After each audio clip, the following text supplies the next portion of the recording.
Program 9. Problems as Questions. We have a friend who used to suffer with a lot of headaches. She tried everything to solve the problem, lowering her caffeine intake, doing yoga, drinking more water, and taking painkillers as soon as she felt one coming on. But none of the ideas worked, because every day, around the same time, the headaches would reappear.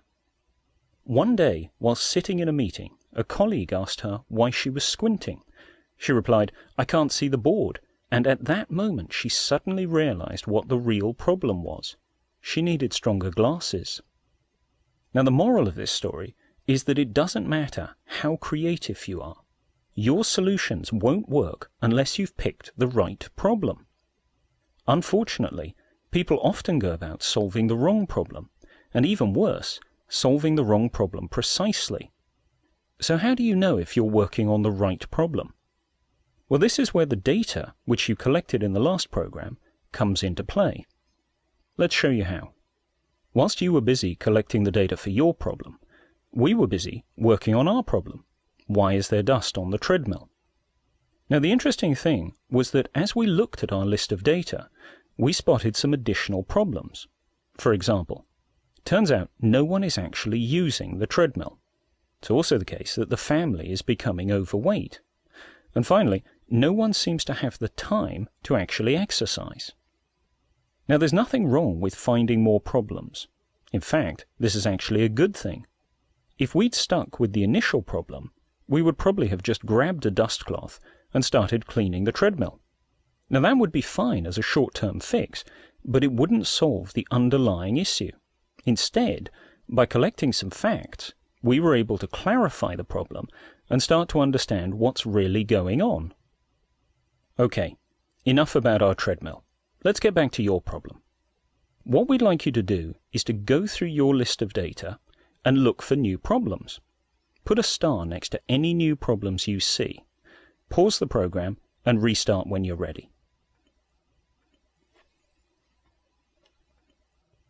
Welcome back. It's now time to review your list of starred problems, and using convergent thinking, select the ones you think are most critical at this time. Basically, you're looking for the problems which could use some novel thinking. Pause the program again, and come back to us when you have selected a few. Right, do you have some critical problems that you'd like to work on? Great. Well, we're going to show you how to handle them by working on some of the problems we identified. Our first problem is that we don't have any time to exercise. Now, if you're going to become an expert creative problem solver, it's essential that you state problems in the most helpful way. This can be done very easily just by switching your problems into a more positive perspective. We do that by using what we call statement starters. Typically, the phrases we use are how to, how might I, or what might be all the ways I might. Now, you may not think that changing a few words would make a difference, but just listen to the difference between these two statements. First, I don't have time to exercise. Second, how might I find the time to exercise? The facts are the same in both cases. You need to make time. However, when you use a statement starter, like how might I, you're taking an optimistic and more creative problem-solving approach. And most importantly, it's inviting you to think of ideas. Go back to the critical problems you selected and rephrase them using the statement starters, how to, how might I, or what might be all the ways I might. Pause the program and come back when you're ready. Okay, have you got your list of how-to statements? Great. Go through your list and have a look at them carefully to see if you've really defined all the problems related to your initial statement. Now, we're going to take a guess and say that you probably haven't done this. In fact, you may need to take more time to clarify one or more of your problems. Now, this is an important skill. Let's show you what we mean. For example, look at the problem, how to find time to exercise. Is finding time the real problem, or is there something else that could be underlying this? Now, to work on this problem statement, we need to bring back Aunt Edna. And this time, She's going to bring a friend. She'll bring Uncle Ernie with her. Okay, imagine this. You sit down with Aunt Edna and Uncle Ernie, and you ask them, how might I find the time to exercise? And guess what Aunt Edna asks? Yep, she asks, why? Why do you want to find time to exercise? And you say, because I've gained weight. Now, remembering that you're now becoming an expert problem solver, you phrase it as how to lose weight. And you write that down. Once again, she asks you, why? Why do you want to lose weight?